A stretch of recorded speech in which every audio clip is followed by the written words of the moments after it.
We believe this crisis calls for us to stand back and take another broader look at the whole culture of policing in this country, including the way it is led. At the moment, the police system is too closed. There is only one point of entry into the force. There are too few, and arguably too similar, candidates for the top jobs. As everyone knows, Tom Windsor is looking into police careers, and I want to see radical proposals for how we can open up our police force and bring in fresh leadership. The government is introducing elected police and crime commissioners, ensuring there's an individual holding their local force to account for the local people. And we need to see if we can extend that openness to the operational side too. Why should all police officers have to start at the same level? Why shouldn't someone with a different skill set be able to join the police force in a senior role? Why shouldn't someone who's been a proven success overseas be able to help us turn around a force here at home?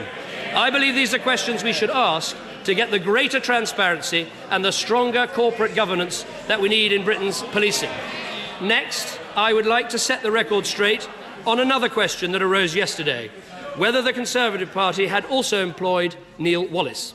The Conservative Party chairman has ensured that all the accounts have been gone through and has confirmed to me that neither Neil Wallis nor his company has ever been employed by or contracted by the Conservative Party, nor has the Conservative Party made payments to either of them. It has been drawn to our attention.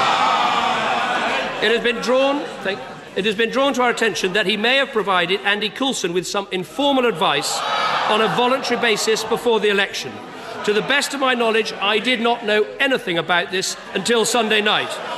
But as with revealing this information, we will be entirely transparent about this issue.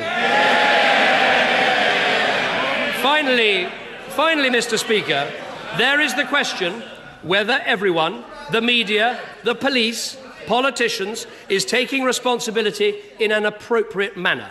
I want to address my own responsibilities very directly, and that brings me to my decision to employ Andy Coulson. I have said very clearly that if it turns out Andy Coulson knew about the hacking at the News of the World, he will not only have lied to me, but he would have lied to the police, to a select committee, to the Press Complaints Commission, and of course perjured himself in a court of law. More to the point, if that comes to pass, he could also expect to face severe criminal charges. I have an old-fashioned view about innocent until proven guilty.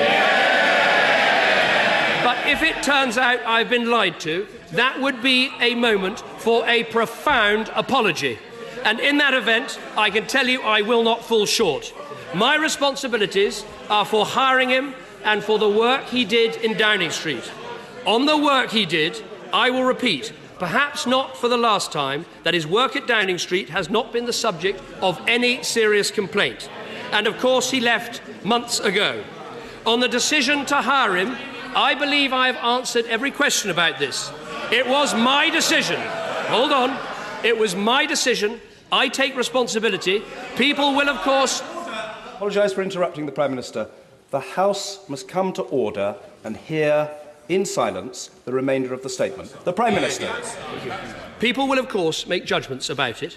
Of course, I regret, and I am extremely sorry about the furore it has caused. With 20/20 hindsight and all that has followed, I would not have offered him the job, and I expect that he wouldn't have taken it.